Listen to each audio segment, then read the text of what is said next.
Hello friends, മഴ തോരും മുമ്പേ പുത്തൻ പ്രൊമോ വിശേഷങ്ങളിലേക്ക് എല്ലാ കൂട്ടുകാർക്കും സ്വാഗതം. അങ്ങനെ നമ്മുടെ പുതിയ പ്രൊമോയിലുണ്ടല്ലോ കൂട്ടുകാരെ, നമ്മുടെ അലീന ആ വൈജയന്തിയുടെയും ബാലചന്ദ്രന്റെയും പഴയ കുറച്ച് ആൽബം ഫോട്ടോസൊക്കെ കാണുക കേട്ടോ. അപ്പം നമ്മുടെ അലീന എന്നിട്ട് അതിനുശേഷം നമ്മുടെ വൈജയന്തിയുടെ അടുത്ത് പറയുന്നുണ്ട്, ഞാൻ ഇവിടെ നിന്നും പോകുക, ഇനി ആർക്കും ഞാൻ ശല്യമാകുന്നില്ല എന്ന് പറയുകയാണ്. ബാലചന്ദ്രൻ സാർ എൻ്റെ ബാങ്കിലിട്ട് തന്ന 1,85,000 രൂപ ഉണ്ടല്ലോ, അത് മതി, അതുകൊണ്ട് ഞാൻ എങ്ങനെയെങ്കിലുമൊക്കെ വേറെ ജോലി ചെയ്തും എങ്ങനെയെങ്കിലുമൊക്കെ ജീവിച്ചോളാം എന്ന് പറയുകയാണ്.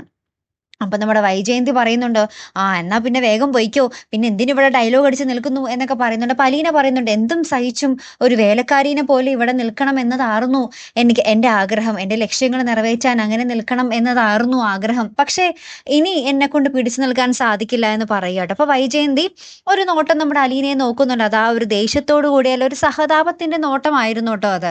അപ്പൊ ഇനി എന്തൊക്കെയായിരിക്കും സംഭവിക്കാൻ പോകുന്നതല്ലേ, കാത്തിരുന്ന് തന്നെ കാണാം കേട്ടോ. അടുത്തൊരു വീഡിയോയുമായി വരുന്നത് വരയ്ക്കും ഗുഡ് ബൈ.